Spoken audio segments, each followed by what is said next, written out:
Hello student, good morning.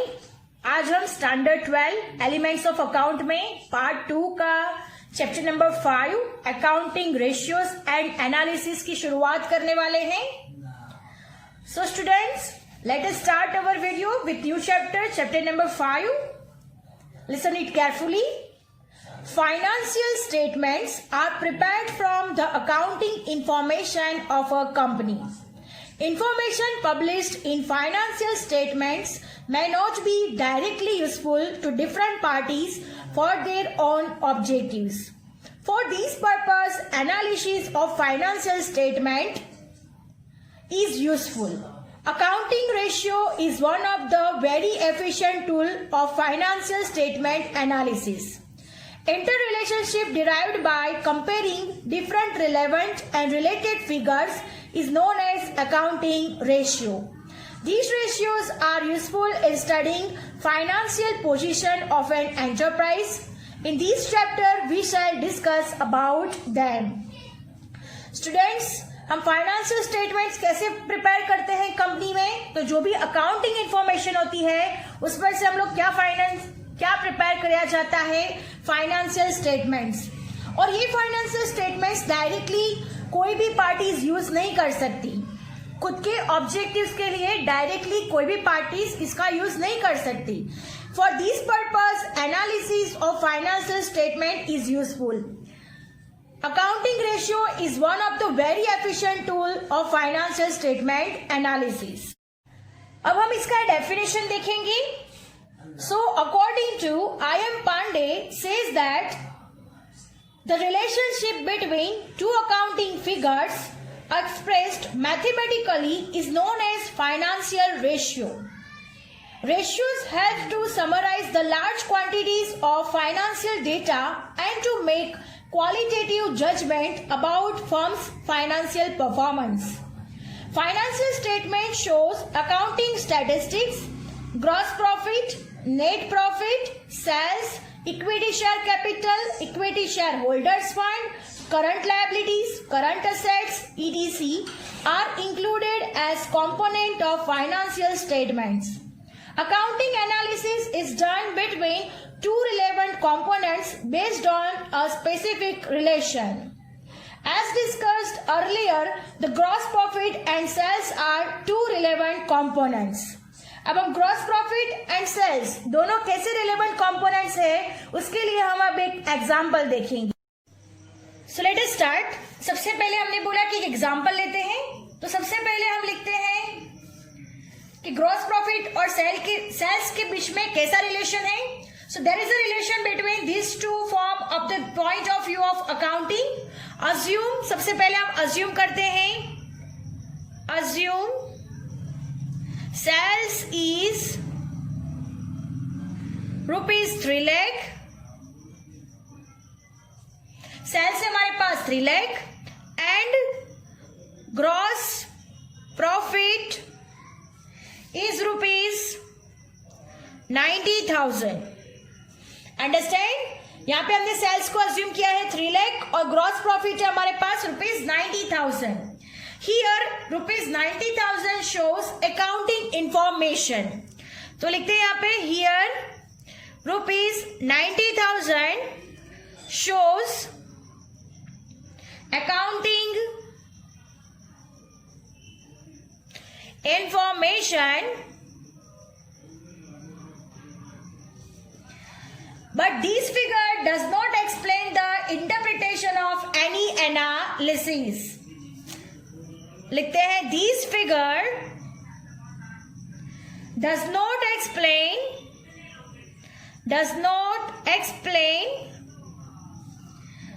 the interpretation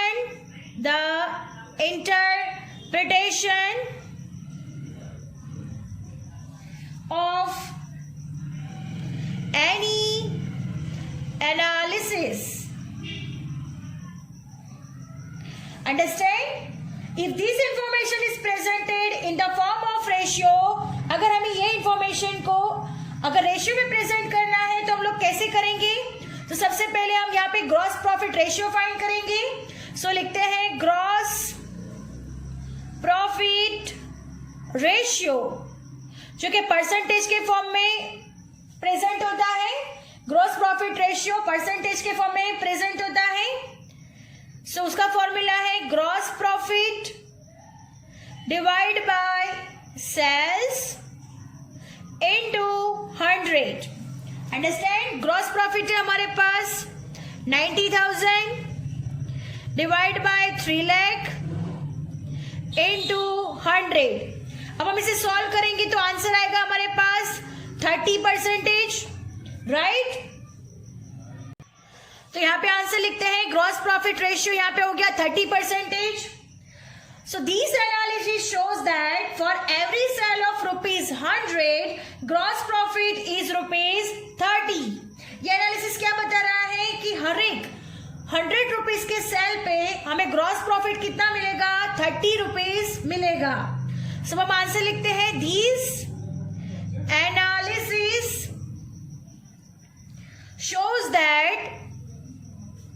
shows that for every sale of ₹100, gross profit is ₹30. Understand? Due to the ratios, accounting figures can be presented in a usable form. Understand? Now moving to the next. Start. The relationship between two accounting figures expressed mathematically is known as financial ratio. अभी हमने आगे एक example देखा जहां पर दो अलग अलग तरीके के सेल्स और ग्रॉस प्रॉफिट था जिसको हमने रेशियो में प्रेजेंट किया ताकि हमें फाइनेंशियल रेशियो मिला उसका, और उसकी वजह से हमें पता चला कि हर एक 100 रुपीज के सेल पे हमें 30 रुपीज क्या मिलेगा? ग्रॉस प्रॉफिट मिलेगा, right? So the relationship between two accounting figures expressed mathematically, वो मैथमेटिकली में एक्सप्रेस किया गया था, is known as financial ratio. Ratios are useful to make quantitative judgment about firm's financial performance. Presentation of ratios can be done in different ways as follows. अलग तरीके से present होते हैं रेशियोज. अभी हमने आगे एग्जाम्पल लिया, उसमें परसेंटेज में प्रेजेंट किया गया था. तो कई तरह है, कई वेज है जिसमें रेशियोज प्रेजेंट होते हैं. So student, this are the ways in terms of proportion, in terms of percentage, in terms of times, in terms of fraction, in terms of days, weeks and months. Understand? तो ये सारे के सारे veg में ratios present होते हैं. सबसे पहले है in terms of proportion, in terms of percentage, in terms of times, in terms of fraction, in terms of days, weeks and months. Now moving to the next point. Next point is the classification of ratios can be done into two categories. First category है traditional classification, second one है functional classification. So these are the various classification of ratios. दोनों categories में divide किया है. Traditional classification and functional classification. Traditional classification के भी कई points है और फंक्शनल क्लासिफिकेशन के भी कई पार्ट्स हैं जो हम डिस्कस करेंगे. Now look at dear student, classification of ratio two ways में क्लासिफाई किया जाता है. फर्स्ट है ट्रेडिशनल क्लासिफिकेशन, सेकंड वन है functional classification. Traditional classification, the computation of accounting ratio is done on the basis of financial statements. In these statements, trading account, profit and loss account and balance sheet are included. Now in the company form, income statement and balance sheet are also prepared. As per traditional classification, ratios of trading account and profit and loss account, ratios of balance sheet, composite ratios are covered. Next है functional classification. To measure financial health or to acquire information about different aspects of accounting of business entity, ratio analysis is used. These aspects included profitability ratio, liquidity ratio, solvency ratios, efficiency, activity, ratio. So these aspects measures performance of the business entity according to their name. This classification is known as functional classification. In this classification, profitability ratios, liquidity ratios, solvency ratios and efficiency ratios are included. Each aspect is a result of specific performance. In practice, this classification is widely used. In these books, explanation is given as per functional classification. Only functional classification is expected. On the basis of this classification, all ratios are explained as under. So let us start with functional classification में सबसे पहला है profitability ratio. तो उसमें the main objective of every business is to earn profit. We all know that the earning capacity of a company is known as profitability. There are different ratios to be measured profitability. As per the syllabus, the following profitability ratios are to be studied. Generally, these ratios are calculated in terms of percentage. ये सारे के सारे ratio किसमें present किए जाते हैं, calculate किए जाते हैं, परसेंटेज में कैलकुलेट किए जाते हैं. सबसे पहला है ग्रॉस प्रॉफिट रेशियो, नेक्स्ट है ऑपरेटिंग रेशियो, नेक्स्ट है operating profit ratio and last one है नेट प्रॉफिट रेशियो. तो ये हुई बात प्रॉफिटेबिलिटी रेशियो की. नाउ नेक्स्ट है liquidity ratios. The basic objective of every business is to earn profit. The creditworthiness provides fuel to the earning capacity of a business. The creditworthiness depends upon the financial solvency of a company. In accounting, the solvency is determined with 2 points of view: long-term solvency and short-term solvency. Short-term solvency is known as liquidity. Liquidity means the ability of business unit to pay short-term liabilities. Short-term liabilities means current liability. As per the syllabus, the following ratios are to be studied. Generally, these ratios are presented in the terms of proportion. Current ratio and second one is liquid ratio. Understand? Now next, solvency ratios. Generally, economic or financial solvency is considered in the context of long-term. Solvency is used to measure economic health of business entity. This ratio is used to measure how far the business entity is competent enough to pay long-term liabilities. यहाँ पे क्या था? Short-term liabilities. यहाँ पे क्या है? Long-term liabilities. This ratio is computed for economic aspects. As per the syllabus, the following ratios are to be studied. These ratios are disclosed in the terms of proportion. ये किस में find होते हैं? Proportion में. ये भी proportion में find होते हैं और ये परसेंटेज में फाइंड होते हैं. तो फर्स्ट वन इज डेब्ट टू इक्विटी रेशियो. नेक्स्ट है टोटल असेट्स टू डेब्ट ratio. Third one proprietary ratio and last one interest coverage ratio. Now moving to the next, if efficiency activity ratios. The profitability of the business increases when all resources and equipments acquired by the business entity are used efficiently. In this context, efficiency or activity ratios are developed. The following ratios are covered in the syllabus. These ratios are calculated in the terms of time. Another ratio in this category are debtors turnover and creditors turnovers. From these two ratios, debtors collection period and creditors payment periods are determined. This period may be in the terms of days, weeks and months. तो सबसे पहले है stock turnover, next है working capital turnover, debtors turnover and creditor turnover.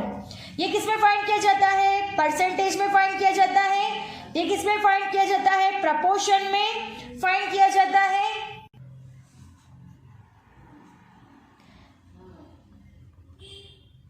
ये भी proportion में find किया जाता है। और ये days, weeks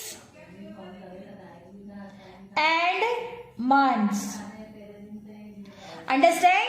So students, these are the ratios which we have to study in this chapter. So let us start exercise 5, question number 4. So let us start exercise 5, question number 4, जिसका question है question number 4। आप लोग text book में देख सकते हो, determine gross profit ratio, gross profit ratio. Understand? हमें यहाँ पे ग्रॉस प्रॉफिट रेशियो फाइंड करना है। सबसे पहली कंडीशन दी गई है, sales rupees is equal to 10 lakh rupees. Sales हमें 10 लाख दिया गया है and gross profit rupees 3 lakh. So student, this is our question. हमें ये इंफॉर्मेशन से सबसे पहले क्या फाइंड करना है, ग्रॉस प्रॉफिट रेशियो फाइंड करना है। So let us start.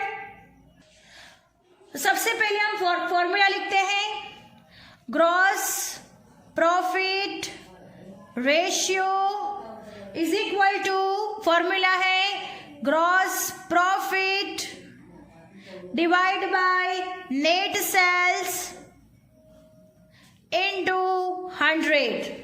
Understand? So सबसे पहले ग्रॉस प्रॉफिट है हमारे पास 3 लाख, नेट सेल्स है 10 लाख into 100। ये सब सॉल्यूशन करेंगे तो हमारे पास आंसर आएगा 30%।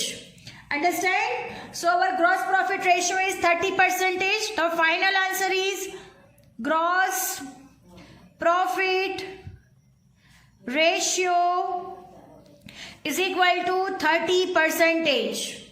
Understand? Now moving to the next question में दिया गया है, सेकंड सिचुएशन है, सेल्स रुपीज 15 लाख। नेक्स्ट है cost of goods sold rupees 12 lakh. So students, हमें ये दो इंफॉर्मेशन दी गई है, सेल्स दिया गया है और cost of goods sold rupees 12 lakh दिया गया है। हमें फॉर्मूला मालूम है ग्रॉस प्रॉफिट रेशियो का, gross profit divide by net sales into 100। Students, यहाँ पे हमें सेल्स तो दिया गया है बट हमें ग्रॉस प्रॉफिट नहीं दिया गया है। सो स्टूडेंट, सबसे पहले हम ग्रॉस प्रॉफिट फाइंड करेंगे। सो स्टूडेंट, ध्यान देना, ग्रॉस प्रॉफिट का फॉर्मूला है, ये फॉर्मूला सारे के सारे आपको याद करने होंगे। Gross profit is equal to sales minus cost of goods sold. So student, हमें ग्रॉस प्रॉफिट मिल जाएगा, सेल्स है हमारे पास 15 lakh minus cost of goods sold से हमारे पास 12 लाख। सो 15 में से 12 लाख माइनस करेंगे, 15 लाख में से 12 लाख माइनस करेंगे तो आंसर आएगा रुपीज 3 लाख। अंडरस्टैंड? तो ये क्या हो गया हमारे पास, ग्रॉस प्रॉफिट। अंडरस्टैंड? अब हमारे पास दोनों है, ग्रॉस प्रॉफिट है और सेल्स दोनों है, तो हम फाइंड करेंगे gross profit ratio is equal to, formula है gross profit divide by net sales into 100। Gross profit है हमारे पास 3 लाख, नेट सेल्स है हमारे पास 15 लाख इनटू 100। अब हम इसे सॉल्यूशन करेंगे, राइट? 15 2 30 यानी 20, यानी आंसर आएगा 20%। So student, our final answer is gross profit ratio is equal to 20%. Understand? So this is our answer. Now moving to the next. Third one, sales is equal to rupees 20 lakh. Next है sales return is equal to 2 lakh rupees 2 lakh। Understand. Next है opening stock. Opening stock हमारे पास है rupees 2,50,000। Next है closing stock. Closing stock है हमारे पास rupees 3,50,000। Next है परचेज। परचेज है हमारे पास रुपीज 12 lakh। एंड नेक्स्ट है purchase expense. Purchase expense is equal to rupees 50,000। तो स्टूडेंट ये सारी की सारी इंफॉर्मेशन हमें क्वेश्चन में दी गई है, जिसमें से हमें क्या फाइंड करना है, ग्रॉस प्रॉफिट रेशियो फाइंड करना है। स्टूडेंट सबसे पहले हमें क्या फाइंड करना होगा, यहाँ पे ग्रॉस प्रॉफिट रेशियो का जो फॉर्मूला है, जिसमें हमें सबसे पहले ग्रॉस प्रॉफिट और नेट सेल्स फाइंड करना होगा। सो स्टूडेंट्स अब हम इसमें से सबसे पहले नेट सेल्स और ग्रॉस प्रॉफिट फाइंड करेंगे। यहाँ पर हमें sales return, sales, opening stock, closing stock, purchase, ये सब कुछ दिया गया है, जिस पर से हमें कॉस्ट ऑफ गुड्स भी फाइंड करना होगा। तो सबसे पहले हम कॉस्ट ऑफ गुड्स फाइंड करेंगे, उसके बाद नेट सेल्स फाइंड करेंगे, उसके बाद ग्रॉस प्रॉफिट फाइंड करेंगे और फिर हम रेशियो फाइंड कर देंगे। तो सबसे पहले हम क्या फाइंड करेंगे, cost of goods sold find करेंगे। So look at here student, सबसे पहले हम फाइंड करेंगे cost of goods sold. Cost of goods sold find करेंगे। तो सबसे पहले कॉस्ट ऑफ गुड्स लिखते हैं, जहां पे होगा ओपनिंग स्टॉक। ओपनिंग स्टॉक है हमारे पास रुपीज 2,50,000 प्लस परचेज करेंगे। परचेज है हमारे पास 12 lakh। नेक्स्ट है प्लस परचेज एक्सपेंस, वो भी ऐड हो जाएगा। परचेज एक्सपेंस है हमारे पास 50,000। इन तीनों का प्लस करेंगे तो आंसर आएगा 15 lakh। अब स्टॉक के रिलेटेड है सारी इंफॉर्मेशन, तो इसमें से माइनस करेंगे क्लोजिंग स्टॉक। क्लोजिंग स्टॉक है हमारे पास 3,50,000। सो 15 lakh में से 3,50,000 माइनस हो जाएगा, तो आंसर आएगा 11,50,000। अंडरस्टैंड।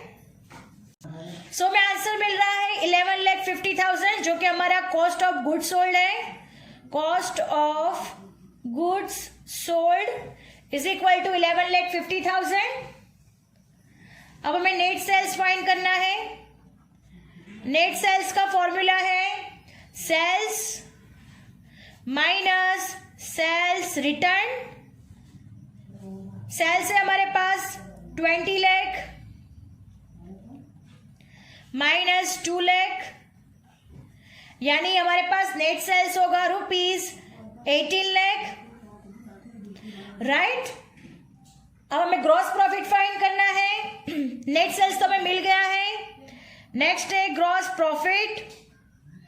सो स्टूडेंट ग्रॉस प्रॉफिट कैसे फाइंड करेंगे, so net sales minus cost of goods sold. Understand.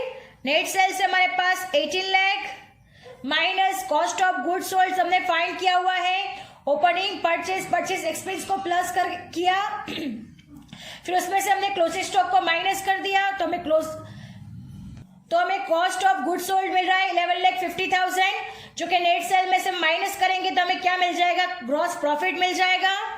So 11,50,000 minus करेंगे। सो स्टूडेंट 18 लाख में से 11,50,000 माइनस करेंगे तो आंसर आएगा रुपीज 6,50,000। अंडरस्टैंड। तो हमें ग्रॉस प्रॉफिट मिल गया है, नेट सेल्स मिल गया है। अब हमें क्या फाइंड करना है, ग्रॉस प्रॉफिट रेशियो फाइंड करना है। सो फॉर्मूला लिखते हैं, gross profit ratio is equal to gross profit divide by net sales into 100। Gross profit है हमारे पास 6,50,000, डिवाइड बाय 18 लाख इंटू 100। अब इसको हम सॉल्यूशन करेंगे तो आंसर आएगा हमारे पास 36.11%. So student, our answer is gross profit ratio is equal to 36.11%. So student, this is our answer and our sum is over here. I hope you understand it very well. Thank you students.